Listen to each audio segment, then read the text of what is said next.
Hi, welcome to Lies and Secrets channel. We hope you will have fun with us. Enjoy watching. I thought I knew my niece Charlotte better than anyone. She was the light in my cozy cottage, her laughter echoing through the halls.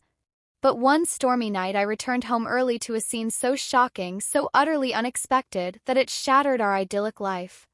Charlotte was doing something unimaginable with our beloved pet Lucas. Now as I sit here, my hand shaking around my cold cup of tea, I'm left wondering, how do you confront the person you love about and act so Isla? Stay with me as I reveal the heart-wrenching journey of betrayal, understanding, and the quest for forgiveness. You won't believe how this story unfolds. The sun was just setting, casting a warm orange glow through the windows of my quaint ivy-covered cottage. I sat at the kitchen table, my hands wrapped around a steaming cup of chamomile tea, trying to soothe my nerves. The house was quiet, too quiet except for the occasional clink of the dog's collar as he moved around, oblivious to the storm brewing within me.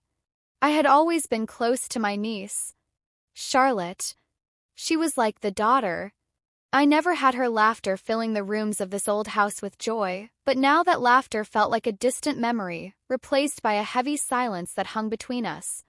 It was a normal Thursday when I stumbled upon the unthinkable. I had returned early from my book club.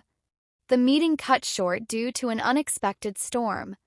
The house was dark, the only light coming from the flickering screen of the LED TV. In the living room, Charlotte was supposed to be at a friend's, but there she was, her silhouette against the dim light, doing something I could never have imagined. My heart pounded in my tea as I stood frozen in the doorway. The scene before me was so surreal, so out of place in our cozy, family-oriented home. Charlotte, with her back to me, was engaged in an act that made my stomach churn. The dog, our loyal and loving companion, was involved in a way that no pet should ever be. I gasped the sound, escaping my L***s before I could stop it. Charlotte turned her eyes wide with shock and something else, guilt. Perhaps she quickly straightened up, pulling her clothes back into place, her face flushing a deep shade of red. "Luna, I didn't know you were home," she stammered, her voice, trembling. The room felt like it was spinning. Questions flooded my mind, each more disturbing than the last. How long had this been going on? Why would she do something so wrong? And most importantly, how could I even begin to address this with her? I needed to talk to her to understand, but the words wouldn't come. Instead, I turned away, my mind racing with confusion and a deep sense of betrayal. What was I supposed to do?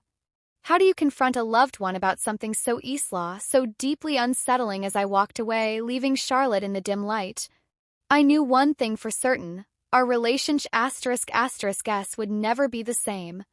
The innocence of our bond was shattered, and the path forward was shrouded in darkness, filled with questions I dreaded to ask and answers I feared to hear. The next morning the sun rose with a cruel indifference to the turmoil inside me. I could hear the birds chirping outside, their melodies, a stark contrast to the silence that now dominated our home. I found myself sitting at the same kitchen table, the tea from last night cold and untouched. My eyes were heavy, not just from lack of sleep, but from the weight of the secret I now carried. Charlotte came downstairs, her steps hesitant, her eyes avoiding mine. She poured herself some cereal, the sound of the spoon clicking against the bowl filling the void of our unspoken words. I watched her, trying to reconcile the image of the girl I knew with the one I saw last night. "Charlotte," I finally said, my voice barely above a whisper. She froze, her spoon halfway to her mouth. "We need to talk about what happened." Her face paled and she set the spoon down with a clatter. "I'm sorry, Aunt Luna, I didn't mean for you to see that. It was just, I was curious. The word echoed in my mind, hollow and insufficient. "Curious about what, Charlotte?" I asked, my tone gentle yet firm, trying to navigate this delicate conversation. "That's not something you do out of mere curiosity. It's wrong and you know it." She looked down at her cereal, pushing the flakes around with her spoon. "I know, I felt alone and it was there and it didn't say no." And I thought, Charlotte, I interrupted, my heart aching for her confusion and loneliness, yet unable to condone her actions. That's not how you handle loneliness or curiosity. There are boundaries, especially with animals. They can't consent, and what you did was not only wrong but could hurt them. Tears welled up in her eyes, and I felt my resolve soften. This was not just about reprimanding her. It was about understanding, about guiding her back to the right path. I'm here for you. Charlotte, if you're feeling lost or confused, talk to me. We can find a way through this together. She nodded, a tear escaping down her cheek. I'm sorry, and Luna. I didn't think it through. I won't do it again. The air between us was still thick with tension, but there was a flicker of hope, a chance for healing. I reached across the table, taking her hand in mine. We'll get through this, but you need to understand the gravity of what happened, and we need to make sure it doesn't happen again. Conversation was far from over, but it was a start as we sat there, the morning light casting long shadows across the kitchen floor. I knew our journey to mend. This breach would be long and fraught with challenges, but for now we were talking, and that was something. Path to understanding and forgiveness was just beginning, and I was determined to walk it with her, no matter how difficult it might be. As the days passed, the atmosphere in the house remained tense, like a tightly wound spring ready to snap. Charlotte and I tried to return to our routine, but every interaction was laced with an undercurrent of unease.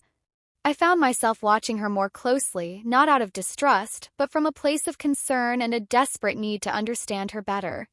One evening, while Charlotte was out with friends, I sat alone in the living room. The dog Lucas curled up beside me. His presence was a small comfort, but it also served as a constant reminder of the incident. I couldn't shake the feeling that there was more to Charlotte's behavior than just a fleeting moment of curiosity. The next day, I decided to delve deeper. I sought advice from a close friend, a psychologist named Freya, without revealing Charlotte's identity over coffee. I described the situation in vague terms, seeking her professional insight. Sounds like she might be struggling with something more profound. Freya suggested, her voice. Thoughtful adolescence can be a tumultuous time filled with identity crises and the need to explore boundaries. But this seems like a cry for help or an expression of something she might not understand herself. Her words echoed in my mind as I returned home that evening. I approached Charlotte with a different strategy, one of empathy rather than confrontation. Charlotte. I began sitting next to her on the couch, where she was engrossed in a book. I've been thinking a lot about what happened. I want to understand what you're going through. Maybe we can talk more about why you felt the need to do what you did. Charlotte's eyes lifted from her book. Her expression guarded. I don't know, Aunt Luna. It's hard to explain sometimes. I just feel so out of control. Her admission was a crack in the wall she had built around herself. Out of control, how I pressed gently, my heart aching for her. It's like I'm searching for something, but I don't know what. And when I'm alone or when I feel like no one understands, I do things that make me feel something, anything. The complexity of her feelings was overwhelming. I realized then that this wasn't just about a single act of misguided curiosity. It was about a young woman grappling with her identity, her emotions, and her place in the world. I think it might help if you talk to someone. Charlotte, someone who can help you sort through these feelings in a safe way. I suggested, my voice steady but filled with concern. She looked away, her fingers nervously tracing the spine of her book. Do you think I'm sick or something? No, sweetheart. I reassured her, placing a comforting hand on her shoulder. You're not sick. You're just figuring things out, and sometimes we all need a little help with that. The suggestion of therapy was met with initial resistance. But as the days turned into weeks, Charlotte's reluctance began to wane. She agreed to meet with a therapist, a decision that felt like a step forward yet had also introduced new challenges. How would she react to the therapy? Would it help bridge the gap between us? Or would it reveal more layers of complexity in her psyche that I wasn't prepared to face? Meanwhile, I had to deal with my own emotions. The betrayal still stung, but my love for Charlotte was unwavering. I started attending a support group for families dealing with similar issues, finding solace in shared experiences and advice on navigating such sensitive topics. As Charlotte's therapy sessions began, the house seemed to breathe a little easier.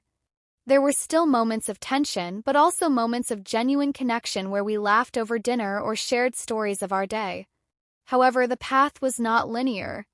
There were setbacks days when Charlotte would retreat into herself and I would feel the weight of our situation pressing down on me. The journey was fraught with emotional landmines, each step forward, shadowed by the fear of what might be uncovered next.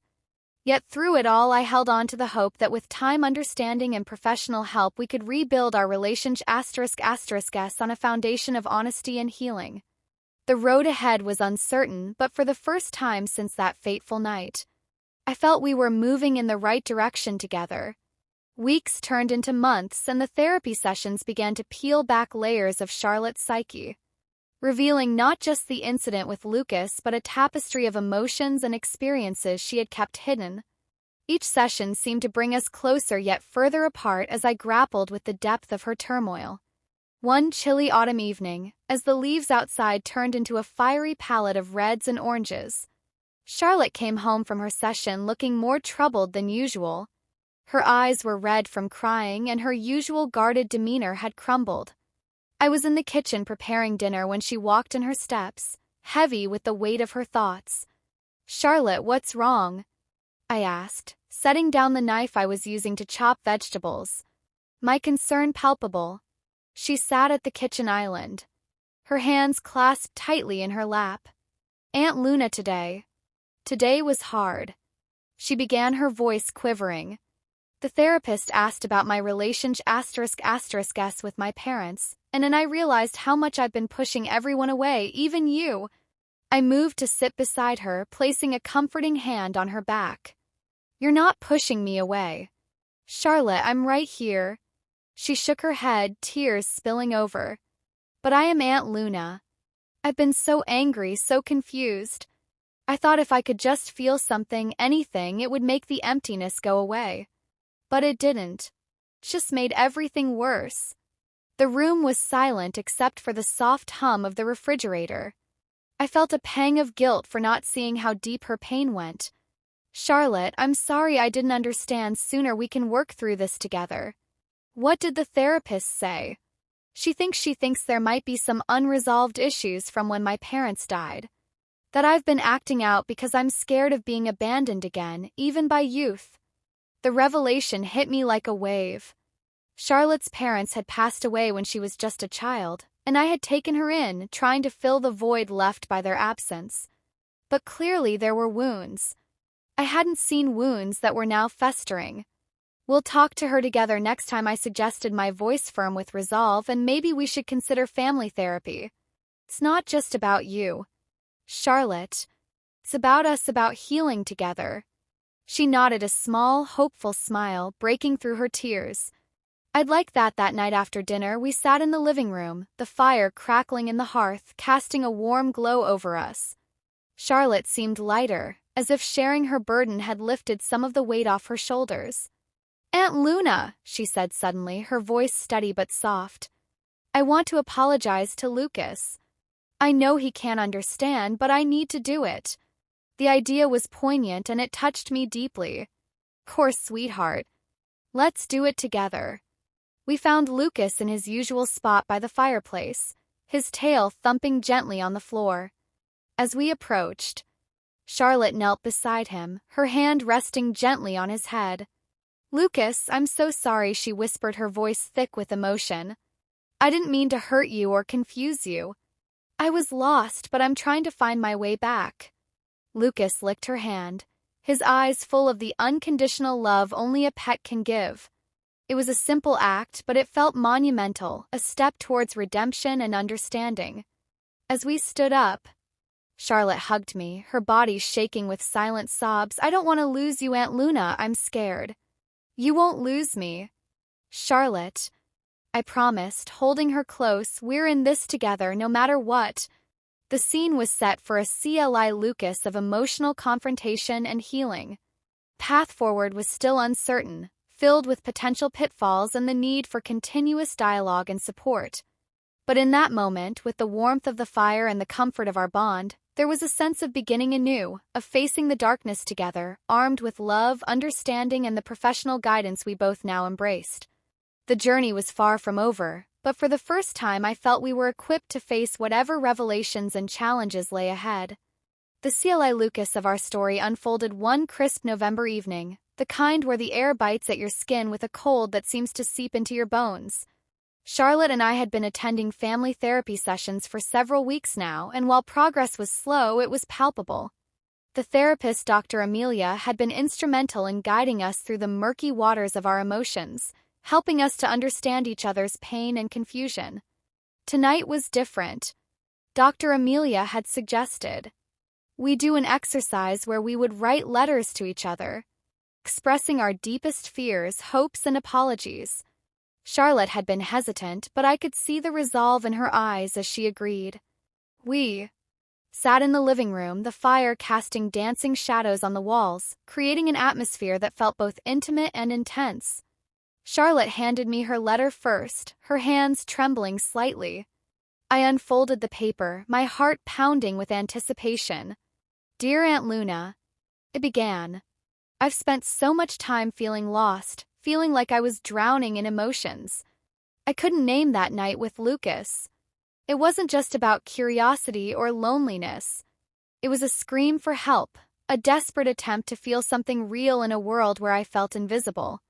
I'm sorry for the pain I've caused you, for the trust I've broken. I've been so scared of losing you, of being alone again, that I pushed you away in the most hurtful way possible." Tears blurred my vision as I read her words, the depth of her pain, the fear of abandonment. It was all there, raw and unfiltered. I looked up at her, seeing not just my niece but a young woman struggling to find her place in a world that had taken so much from her. I took a deep breath, my own letter in hand. "Charlotte," I started, my voice thick with emotion. "I've been so focused on the shock of what happened that I lost sight of why it happened. I've been your guardian, but somewhere along the line, I forgot to be your confidant, your friend. I'm sorry for not seeing your pain sooner, for not providing the space where you felt safe to express your fears. I promise you we will navigate this together with honesty and love." Charlotte's eyes filled with tears. But there was a spark of something else. Hope.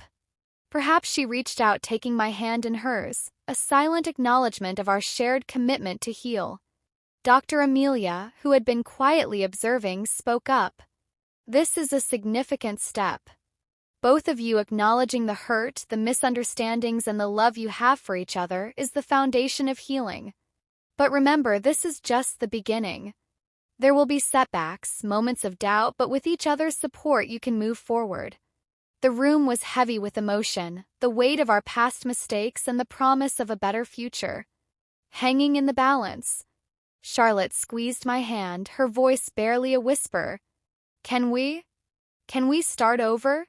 Aunt Luna, not forget but move forward." I nodded, my heart swelling with a mix of relief and determination. "Yes, Charlotte. We start over together." The CLA Lucas wasn't just about confrontation. It was about revelation and reconciliation. It was about understanding that the path to healing was not linear, that it involved revisiting painful memories but with the intent to grow from them.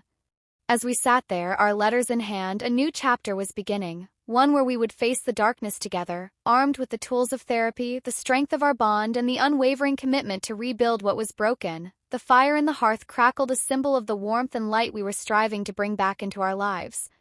The journey ahead was daunting, but for the first time I felt a genuine sense of partnership with Charlotte. We were not just aunt and niece. We were allies in our quest for understanding, forgiveness, and ultimately peace. As the winter months approached, the chill in the air seemed to mirror the cooling of the tension between Charlotte and me. The therapy sessions continued, each one peeling back another layer of our complex relationship, revealing both the scars and the potential for healing. One evening, after a particularly intense session, we sat together in the living room. The fire had died down to glowing embers, casting a soft, reflective light over the room. Charlotte, now more open, spoke first, her voice steady but thoughtful. "Aunt Luna, I've been thinking a lot about what we've learned in therapy, she said, her gaze fixed on the embers about how our actions are often cries for help or understanding. I nodded, encouraging her to continue. It's not just about understanding you, Charlotte. It's about understanding myself too, how I might have contributed to your feelings of isolation. She turned to face me, her eyes earnest. I've realized that what happened with Lucas, it was wrong and I regret it deeply. But it was also a symptom of something bigger. I was trying to fill a void, a sense of emptiness. I couldn't explain. The room was silent for a moment, the weight of her words settling between us. I see that now, Charlotte, and I'm sorry for not seeing it sooner. We've both made mistakes, but we're here now. Working through them, she reached for my hand, squeezing it gently. I want to make amends, not just with words, but with actions. I've started volunteering at the local animal shelter. It feels right helping animals that can't help themselves, understanding their needs without them having to say anything. Her initiative touched me deeply. That's wonderful, Charlotte. It's a step towards healing for both you and the animals. We sat in silence for a while. They only sound the soft crackle of the fire. Then Charlotte spoke again, her voice barely above a whisper. I've also been thinking about my future, about what I want to do with my life. I think I want to study psychology to help others like Dr. Amelia has helped us. The idea was both surprising and fitting. That's a beautiful path. Charlotte, helping others navigate their own darkness, just as we've been doing. The conversation marked a turning point. Charlotte's decision to volunteer and consider a career in psychology was not just about moving forward. Symbolized her commitment to understanding herself and helping others. Don't forget to subscribe to the channel, like, and leave a comment. If you enjoyed this story,